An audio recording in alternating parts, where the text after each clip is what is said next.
Hey everyone, Brian Zane here with another classic pay-per-view review as nominated by my Patreon backers. This week's review topic is certainly a classic in more ways than one. I'm talking about SummerSlam 2005 from August 21st of that year at the MCI Center in Washington, D.C.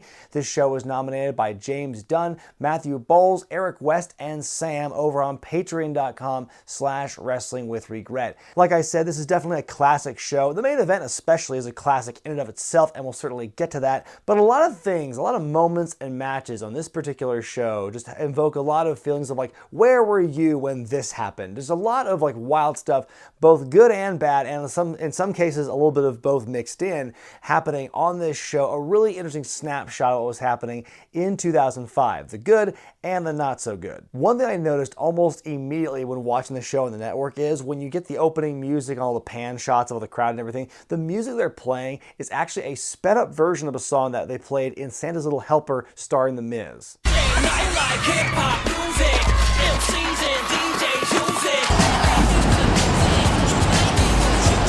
18,176 people packed the MCI Center. 640,000 pay-per-view buys makes this the second highest drawing SummerSlam in history, behind 1998 when it was Austin and Undertaker in the Highway to Hell. JR, Jerry Lawler, and the coach are your commentary team for Raw, Michael Cole and Taz for SmackDown. Your opening match for the U.S. Championship as Orlando Jordan defends against Chris Benoit. Now, Jordan, of course, is a member of JBL's cabinet at this point. He beat John Cena for the U.S. Championship before WrestleMania 21, as part of the Cena-JBL feud leading into Mania, which Cena would ultimately win. But I remember when Jordan won the belt, they famously trashed the spinner belt. They threw it in the trash can, pyro went off, a big poof, so the belt was presumably destroyed, and they brought out the previous design for the belt, which is what they've been rocking ever since. So last month at Great American Bash, Jordan was able to retain the championship against Benoit due to shady circumstances, leading to this rematch here. Jordan opens with a cheap shot, but Benoit recovers, hits a German suplex right out the gate, and goes right into the crippler crossface. Jordan taps out, and Benoit, in about 30 seconds or so, becomes the new United States champion. I'm going to give this one a half star out of 4. Not much of a match, but a hell of a way to kick off the show. Benoit, for the next couple weeks after this, would mock Jordan for having beaten him so quickly. One of my favorite moments after this was when he is backstage and he's making himself a cup of coffee, and there's a picture-in-picture showing the match with a timer underneath to show he's taking his time, pouring the coffee, stirring in the creamer, takes a nice big sip, and then the timer goes off. One of the rare times you get to see Chris Benoit show a little bit of humor in his promo style here. I think that actually worked for him here. And then afterwards, Benoit would then feud with Booker T for the U.S. Championship, culminating in a big best-of-7 series, which was kind of meant to mirror or pay tribute to what they did in WCW. Backstage, Eddie Guerrero gets ready for his match with Rey Mysterio. In walks his wife, Vicky. Now, this is far removed from the Vicky Guerrero we will see in just a couple of years' time when she becomes the character we would all love to hate. She hasn't had her acting courses yet. She's not the character. She's nowhere near that. She's not even on TV until this point. So this is one of the early first sightings you ever see of Vicky Guerrero. She has a heart-to-heart conversation with Eddie, saying this is not about Dominic. This is all about Eddie's vendetta against Rey. Eddie snaps at her, tells her to vamoose. He's just obsessed with beating Rey, even mumbling it to himself after she leaves. I'm gonna beat Rey Mysterio.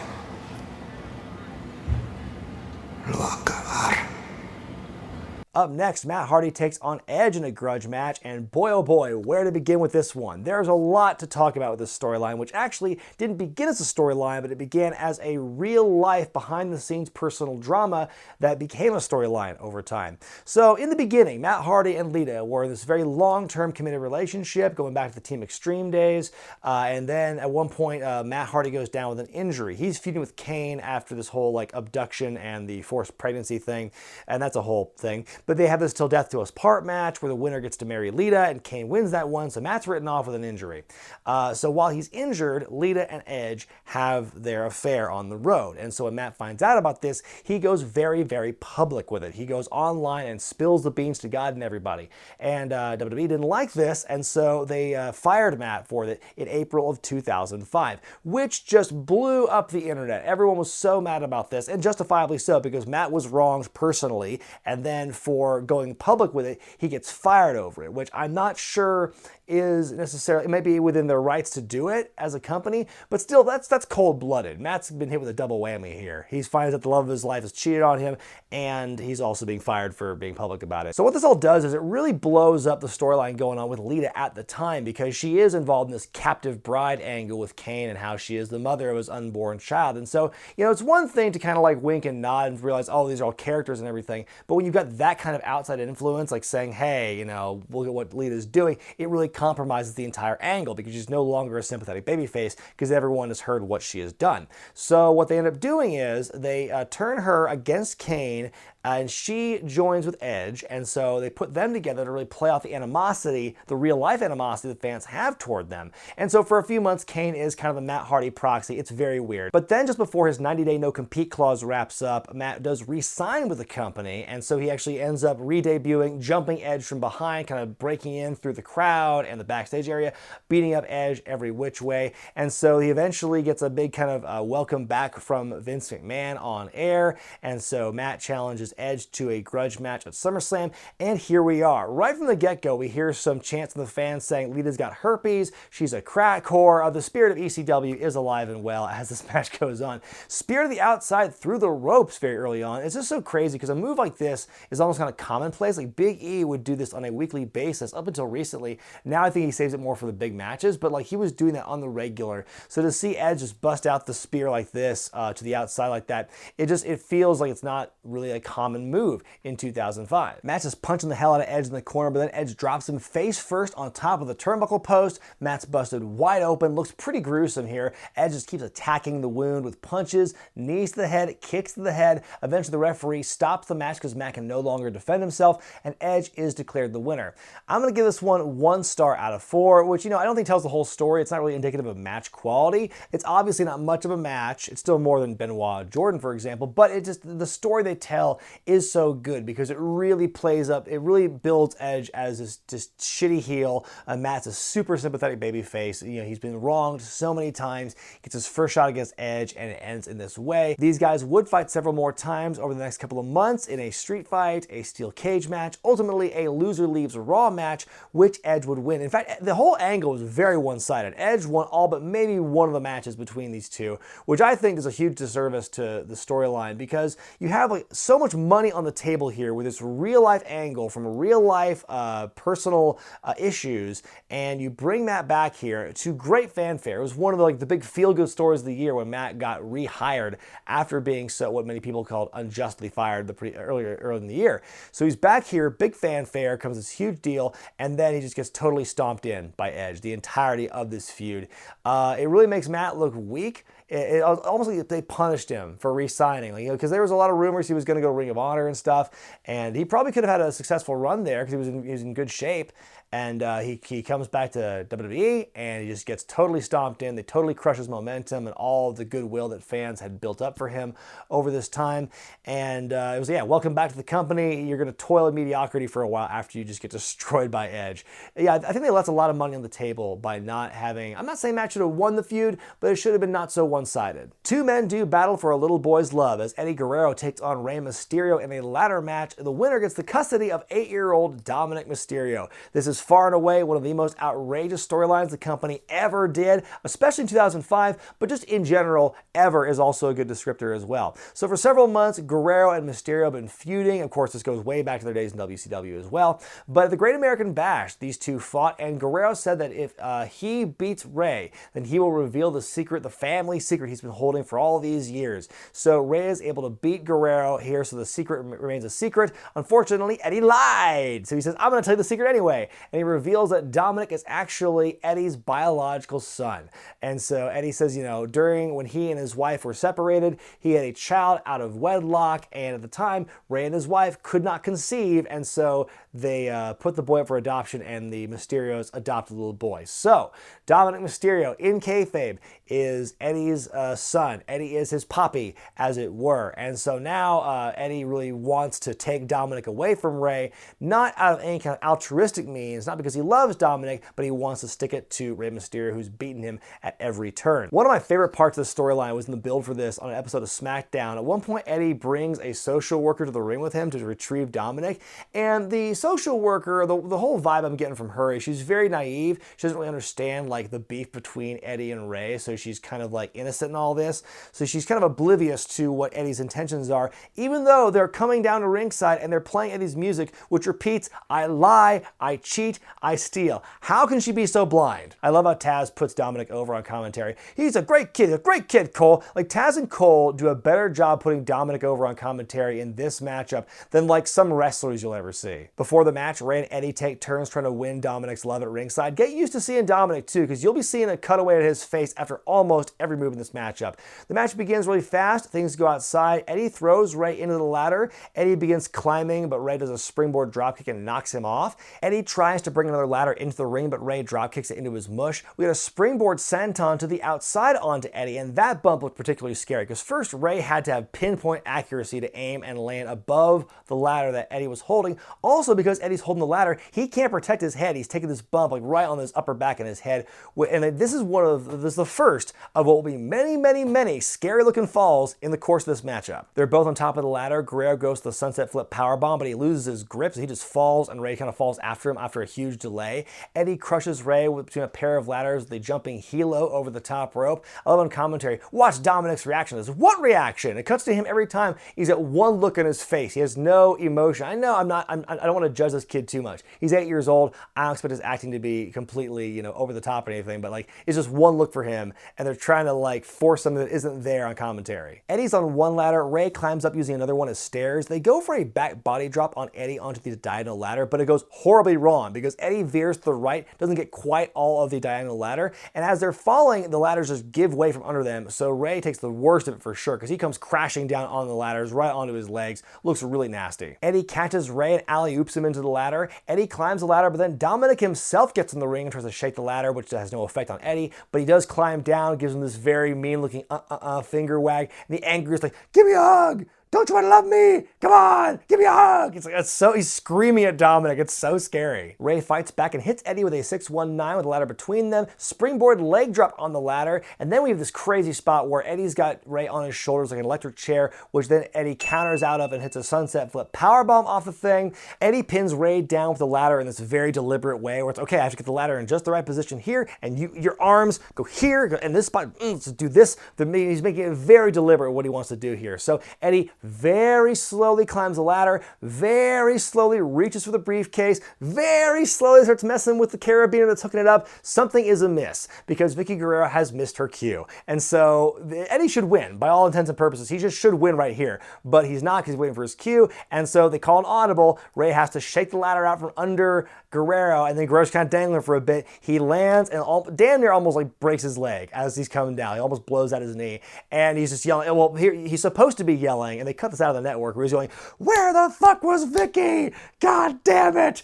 He's just screaming, where the fuck was Vickie? And it picks up on the microphone too. So they edit this part out of the network feed. He magically teleports from one shot to the next because they have to cut around it.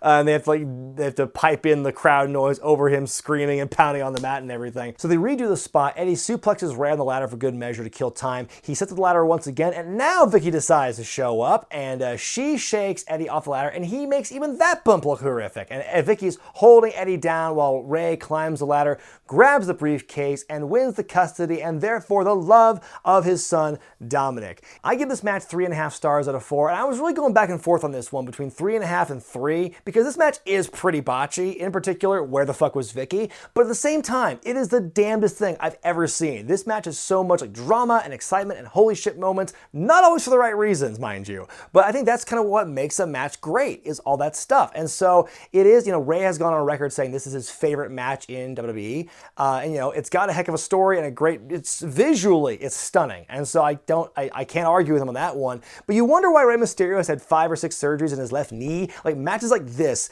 is the reason. I feel like this match alone must have taken so much out of him. This would be Eddie's second to last pay-per-view match before his untimely passing in November, and certainly one of the wildest he ever did in his entire career. He would would finally get a victory over Rey Mysterio on one of the SmackDowns after this in a steel cage match. That was the end of their feud, but by that point, he'd already lost Dominic, so Rey had clearly won the war.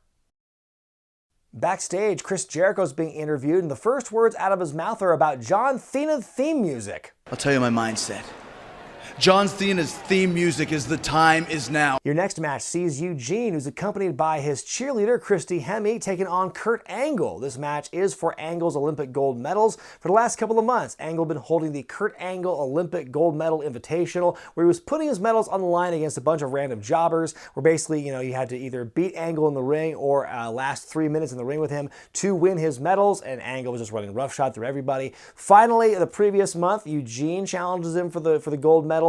Angle toys with them for way too long. The clock expires before he realizes it, and Eugene has won the gold medal. So he doesn't actually beat Angle for them, but he outlasts the time limit, so he has won them, and Angle is just absolutely furious here. So this match is for the medals. Angle is on the attack from the word go. Eugene is a spine buster, but the fans are just shitting all over him. Angle cuts off the people's elbow attempt, the crowd pops massively for it. Anytime Eugene mounts a comeback in this match, the fans are just right on top of him and booing him right away. Anything Angle does, and by the way, Angle is the heel in this matchup, presumably. The fans are just going gaga for it. It's Bizarreland, and we're not even in Canada. But yeah, I think this is around the time people realized the bloom had pretty much fallen off the rose for young Master Eugene at this time, unfortunately. A rock bottom and a stunner by Eugene. Angle kicks out of both of those. Lawler with this gem of a line on commentary where he says, Eugene has as much of a chance of beating Angle as I do of putting Super Unleaded in my rental car, which I just popped for that line.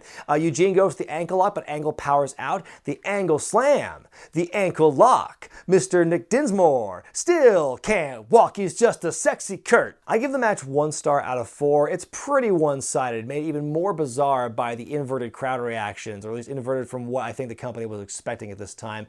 It's as competitive of a squash match as you can possibly get, and Angle looks very intense here.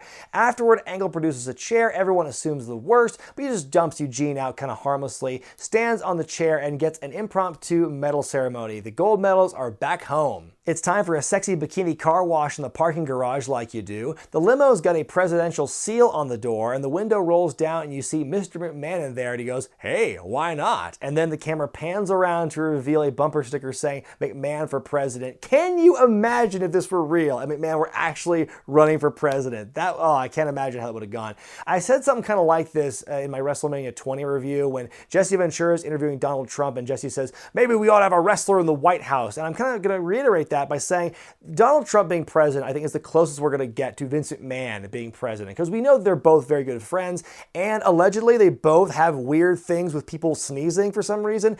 So I think, Trump being president is the closest we're ever going to get to McMahon being president, but can you imagine if Vince McMahon ran for president? How weird would that have been? It's a WrestleMania 21 rematch, Legend versus Legend Killer, as The Undertaker takes on Randy Orton, and this is The Undertaker's 14th consecutive SummerSlam. What a hell of a stat that is. Taker begins things with a slap. They do some chain wrestling and hitting the ropes, and I gotta give my boys, the Attitude Era podcast, some love here, because they brought this grunt to my attention for the very first time. I love hearing it here when Taker just goes, I'm gonna find out. Oh!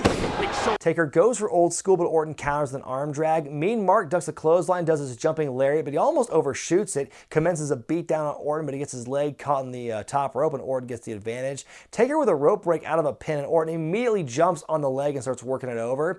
After a few minutes, Taker pushes Orton out of the ring and hits the leg drop across the apron, hits the old school. Orton goes for an RKO, but Undertaker blocks it. He goes for the tombstone pile driver, but Orton reverses it. Taker reverses that, but Orton gets out of it and hits the neck breaker. Orton goes for a big diving cross body. Taker rolls through and gets the goozle and a chokeslam. But wait, in comes a fan who is clearly not Bob Orton Jr. In the chaos, Taker goes back to Orton, who hits the RKO out of nowhere, and Orton wins the match. He gets his revenge against the Undertaker here. I give this one 3 stars out of 4. It was a really well-paced, really old-school style match they told here. I love the story here. And Orton getting involved, he was the fan, and he takes off the prosthetic makeup to reveal it's actually Bob Orton. They pose in the ramp, and Taker's very mad mad about this. This angle would carry on for several more months. It would conclude in a Hell in a Cell match at Armageddon, which saw The Undertaker win after Bob Orton bled all over him. And then they thought, it turns out Bob Orton's had hepatitis. He's had it since he was a teenager. And so when Taker found out about that, apparently he was very upset, naturally. And so yeah, we never saw Bob Orton Jr. in kind of a ringside capacity ever again, at least not until Money in the Bank when Jinder Mahal and the Singh brothers accosted him at ringside. Up next, Chris Jericho challenges John Cena for the spinner belt. Now, a couple of months before this, on the highlight reel, it was revealed that Cena was the first SmackDown star to go to Raw in that year's draft, which was a huge deal because he was the WWE champion. So for him to move from one show to the other was a pretty big deal. And of course, everyone was still in love with John Cena at the time, so it got a huge reaction. And immediately, Cena is not ingratiating himself to the upper management in Raw. He tells Eric Bischoff he doesn't play politics, so Bischoff deems him white trash, unfit to be champion. So the first obstacle he throws in Cena's way is a triple threat match at Vengeance between Chris Jericho and Christian, which I think was the first real main event shot or world title shot that Christian ever got in WWE. And so it was a big deal. I remember this big grassroots campaign for Christian to win that matchup. And that was, I think, the dawning of his run with Tomko, and hey, Tomko, give me a beat. And so everyone was really much in love with Christian at the time, who is oddly not even on SummerSlam this year, but he was there at Vengeance, and Cena wins that match. And so then Jericho is announced as the challenger for Cena at SummerSlam. And also in real life, Jericho was actually on his way out the door from the company. He had made it known he was wanting to take a break and focus on his music endeavors, and so he actually had to sign a 1-month extension with the company just to work this match with John Cena. So we'll see how that plays into things. I love JR's commentary talking about Cena. He's a brawler, he's unorthodox, he marches to the beat of his own drum. It's a real fun way of saying he's not a great wrestler. And Coach at one point berates Cena, kind of mocks him for saying Cena's from the mean streets. JR says, that was 6 years ago. Cena wasn't even signed 6 years ago, JR. What are you doing? Cena does get a mostly positive response from the fans in his entrance, but you can tell the crowd's definitely leaning more toward Jericho. I'd say it's like 65-35 weighted toward Jericho in terms of crowd response here. Jericho goes for a triangle dropkick, but he gets none of it. They fight on the outside for a bit. Ultimately, Y2J on the offensive. Jericho with a massive superplex. Cena goes for a comeback, but Jericho dodges the shoulder tackle. Walls of Jericho attempt. Cena kicks Jericho out of the ring. Cena with a top rope leg drop across the back of Jericho's head as he's getting back in the ring. We get a rope break. The FU's countered into a DDT by Jericho. We get a kick out. We get some dueling Let's Go Cena, Let's Go Jericho chants. It's not Let's Go Cena, Cena sucks yet, but we are starting to see that crowd dynamic shift a little bit here. We're starting to see the younger crowd gravitate towards Cena and the older crowd begin to resent him, because you can even hear the chants. You hear a very loud, high-pitched Let's Go Cena, and then the Let's Go Jericho chants are much more bass sounding. The place is absolutely electric right now, as loud as it's been all night long. But nonetheless, a very boisterous crowd throughout the match. We get the walls of Jericho, but Cena gets the ropes. Jericho counters out of a super FU, hits a back suplex, and a very close kick out at 2 and maybe like 7/8. Like there was a that was 3 chant from the crowd because it was super close.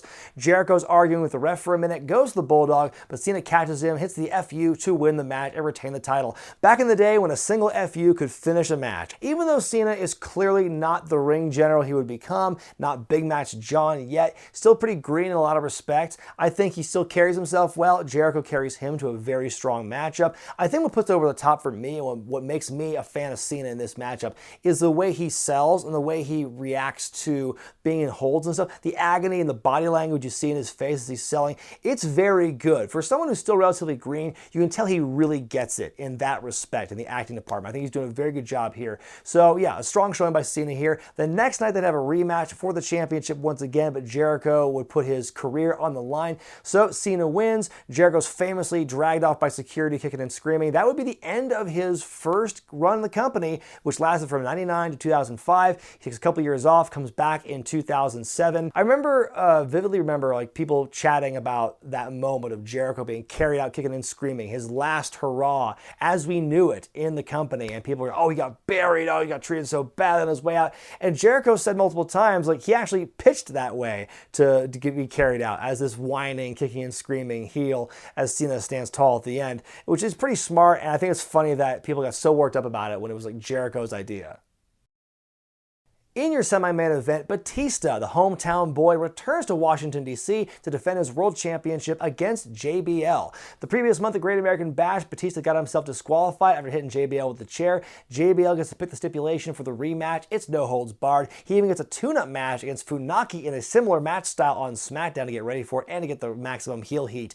I love in the hype package for this match, they butt two sound bites together where JBL says, "I am a wrestling god," and Batista goes, "You are a wrestling fraud." Oh, snap. Fun fact, if you believe the rumors, Batista was actually supposed to wrestle Muhammad Hassan for the title at this pay-per-view. Hassan was supposed to beat The Undertaker at Great American Bash to become #1 contender, and allegedly was supposed to beat Batista and become the new world champion, which could you imagine how different the landscape of the company would have been if Hassan had actually gone that route. However, you probably know the story here. In the build-up to the Great American Bash, a bunch of goons in ski masks attack The Undertaker. It airs on the same day of the London bombings. A big old controversy, and Muhammad Hassan is written out of storylines after the Great American Bash. If you want to know more about it, go watch my many videos on the subject. Anyway, this match with Batista and JBL starts out in the big brawl on the outside all over the arena. Batista spears JBL through the barricade. JBL cuts him off and is on the offensive. He rips the belt off the timekeeper, starts whipping him with it and choking him with it.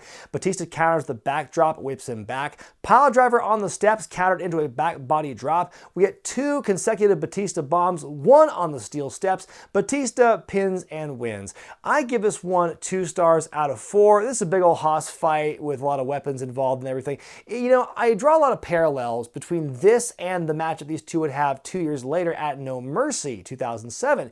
It was a match where it's like, okay, big hoss fight. There's not much drama in these matches. When these two wrestle, I feel there's no, it's like a very simple matchup where it's just like, it's the heat, the comeback, and the match is over. There's no real drama. There's not much in the way of like near falls and false finishes with these two. And so I wasn't really invested in this match as it was. Well, it's time for the match you've all been waiting for, the match that spawned a million hilarious gifs and laid the groundwork for Botchamania. I'm talking about legend versus icon, Hulk Hogan versus Shawn Michaels. After WrestleMania, Shawn Michaels recruited Hogan for one more match in a tag team battle against Muhammad Hassan and Daivari at Backlash.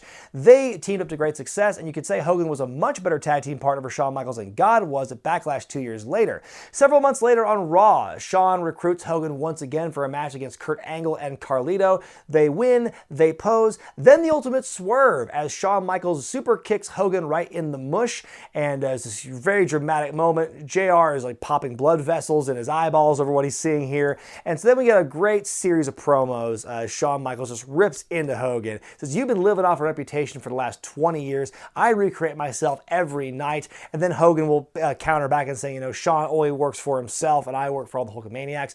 I love the hype package for this match here because it shows the two of them with their big career moments and highlights spanning all these decades. I also love at the end they've got these parallel what you gonna do promos, and they put them closer and closer together until they finally just layer on top of each other at the very end. Great hype package. So when the match was made, apparently the original agreement was it was a best of 3 series with each guy trading wins and Hogan winning the final battle in the end. But over time, it went down to a 2-match series and then just a 1-match series with Hogan going over. Gosh, I wonder who made that call. Apparently Hogan, the reason he backed out of the 3-match series, he said that Shawn's promos in the build of this matchup, he considered very unprofessional, hitting below the belt.